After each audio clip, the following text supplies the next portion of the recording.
ମୁଁ ଦେଶବାସୀଙ୍କ ତରଫରୁ ସେମାନଙ୍କୁ ଧନ୍ୟବାଦ ଅର୍ପଣ କରୁଛି ଏବଂ ଭାରତୀୟ ସେନାକୁ ସଲାମ କରୁଛି। ଆମ ପଡ଼ୋଶୀ ରାଷ୍ଟ୍ର ପାକିସ୍ତାନ ଆମକୁ ଅସ୍ଥିରତା କରିବା, ଆମ ଉପରେ ଆକ୍ରମଣ କରିବା ଅନେକ ଉଦାହରଣ ଅଛି, କିନ୍ତୁ କେବେ ବି ସେ ବିଜୟ ଲାଭ କରିପାରି ନାହିଁ। ସର୍ବପ୍ରଥମେ ମୁଁ ଭାରତୀୟ ସେନାର ଶୌର୍ଯ୍ୟ ପରାକ୍ରମ ଓ ସାହସକୁ ସମ୍ମାନ ଜଣାଉଛି। ଦେଶର ଏକତା ଓ ଅଖଣ୍ଡତା ପ୍ରତି ଯେଉଁ ଆଜି ଯେଭଳି ଭାବରେ ସେମାନଙ୍କର ପ୍ରତିବଦ୍ଧତା ଆଜି ଏ ଦେଶକୁ ସୁରକ୍ଷା କ୍ଷେତ୍ରରେ ଆଜି ବିଜୟ ପ୍ରାପ୍ତ କରିବାର ଯେଉଁ ବହୁତ ବଡ଼ ପ୍ରୟାସ ଅଛି, ନିଶ୍ଚିତ ଭାବରେ ମୁଁ ଦେଶବାସୀଙ୍କ ତରଫରୁ ସେମାନଙ୍କୁ ଧନ୍ୟବାଦ ଅର୍ପଣ କରୁଛି ଏବଂ ଭାରତୀୟ ସେନାକୁ ସଲାମ କରୁଛି। ଅପରେସନ୍ ସିନ୍ଦୁରର ନେତୃତ୍ୱ ନେଉଥିବା ଯଶସ୍ୱୀ ପ୍ରଧାନମନ୍ତ୍ରୀ ନରେନ୍ଦ୍ର ମୋଦିଜୀ ତାଙ୍କ ନେତୃତ୍ୱରେ ଆଜି ଆମ ଦେଶ ସମ୍ପୂର୍ଣ୍ଣ ଭାବରେ ସୁରକ୍ଷିତ ଅଛି। ଜମ୍ମୁ କାଶ୍ମୀରର ପହଲଗାମଠାରେ ଯେଉଁ ନିରୀହ ପର୍ଯ୍ୟଟକଙ୍କ ଉପରେ ଯେଭଳି ଭାବରେ ଆତଙ୍କବାଦୀ ଦ୍ୱାରା ସେମାନଙ୍କୁ ହତ୍ୟା କରାଯାଇଥିଲା, ତାହାର ପ୍ରତିଶୋଧ ଭାରତ ନେଇଛି ଏବଂ ସମ୍ପୂର୍ଣ୍ଣ ଭାବରେ ଆଜି ଭାରତ ସଂକଳ୍ପ ନେଇଛି ଏବଂ ବିଶ୍ୱର ବି ନେତୃତ୍ୱ ନେଇଛି ଯେ ଆତଙ୍କବାଦୀଙ୍କୁ ସମ୍ପୂର୍ଣ୍ଣ ଭାବରେ ହଟେଇ ଦେବା ପାଇଁ। ଆଉ ସେଥିପାଇଁ ଏଇ ଯେଉଁ ଆଜି ପାକିସ୍ତାନ ସହିତ, ପଡ଼ୋଶୀ ଦେଶ ସହିତ ଏବଂ ବିଶେଷ କରିକି ଆତଙ୍କବାଦୀଙ୍କ ସହିତ ଯେଭଳି ଭାବରେ ଆଜି ଏକ ଛାୟାଯୁଦ୍ଧର ପରିସ୍ଥିତି ତିଆରି ହୋଇଛି ଏବଂ ସମ୍ପୂର୍ଣ୍ଣ ଭାବରେ ଭାରତ ନିଜ ଆଡ଼ୁ ଯେଭଳି ଭାବରେ କେବଳ ଆତଙ୍କବାଦୀଙ୍କ ଉପରେ ହମଲା ଏବଂ ସେମାନଙ୍କୁ ନିପାତ କରିବାର ଯୋଜନା ଭିତରେ ରଖିଥିବା ଭିତରେ ସମ୍ପୂର୍ଣ୍ଣ ଭାବରେ ନିରୀହ ଲୋକଙ୍କ ଉପରେ ଆକ୍ରମଣ କରି ଏ ଦେଶକୁ ଅସ୍ଥିରତା ତିଆରି କରିବା ଗୋଟେ ଚକ୍ରାନ୍ତ ଚାଲିଛି। ଆଜି ସେଥିପାଇଁ ଯେଉଁ ସମୟ ଆସିଛି, ସବୁ ଧର୍ମର, ସବୁ ବର୍ଣ୍ଣର, ସବୁ ଜାତିର, ସବୁ ସମ୍ପ୍ରଦାୟ ସହିତ ଭାରତରେ ଆଜି ଆମକୁ ଏ ଦେଶ ପାଇଁ, ଏ ରାଷ୍ଟ୍ର ପାଇଁ ଆମକୁ ଏକ ହେଇ ଆମ ଦେଶର ଶତ୍ରୁ ବିରୋଧରେ ଲଢ଼େଇ କରିବା ପାଇଁ ବହୁତ ବଡ଼ ସମୟ ଆସିଛି ଏବଂ ଏକତାର ସହିତ ଆମକୁ ସଂଘବଦ୍ଧ ଭାବରେ ହେଇକି ଏକ ହେଇକରି ଦେଶର ଘଡ଼ିସନ୍ଧି ମୁହୂର୍ତ୍ତରେ ଛିଡ଼ା ହେଇ ଲଢ଼ୁଥିବା ଆମର ସୈନ୍ୟମାନଙ୍କ ସହିତ ତାଙ୍କୁ ସହଯୋଗ କରିବା, ତାଙ୍କୁ ସମର୍ଥନ ଦେବା, ତାଙ୍କର ଜୟ ଜୟକାର କରି ସେମାନଙ୍କୁ ଏ ଯୁଦ୍ଧରେ ବିଜୟୀ ହେବା ପାଇଁ ଉତ୍ସାହିତ କରିବା।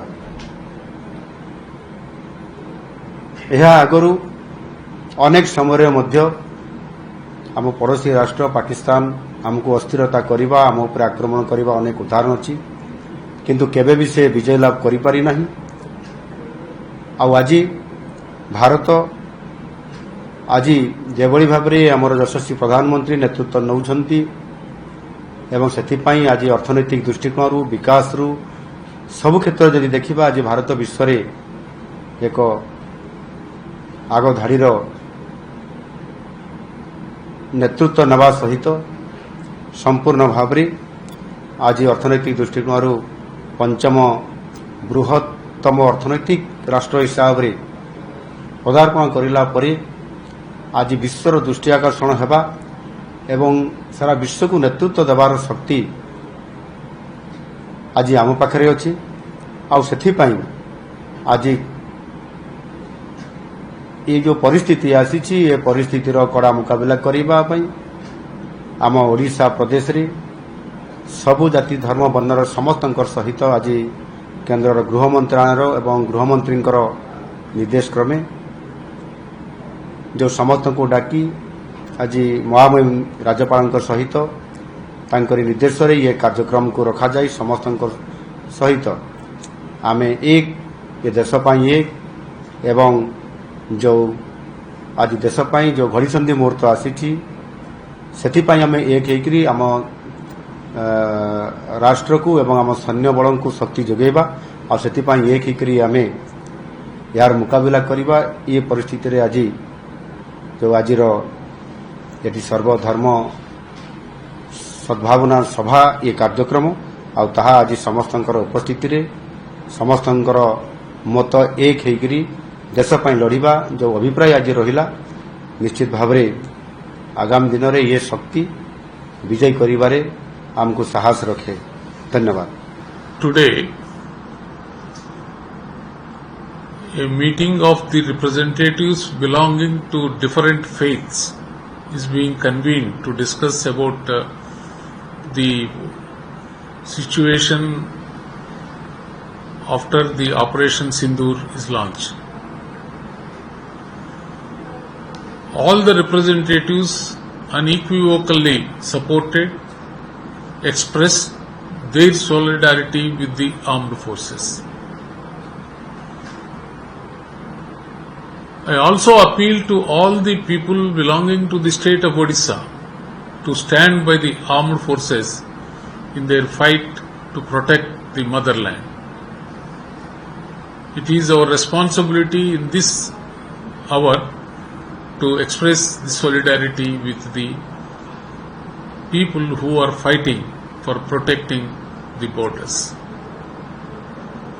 I pay homage to those souls who departed from us, who lost their lives in the terror attack, and also I pay homage to the martyrs who lost their lives in protecting the motherland.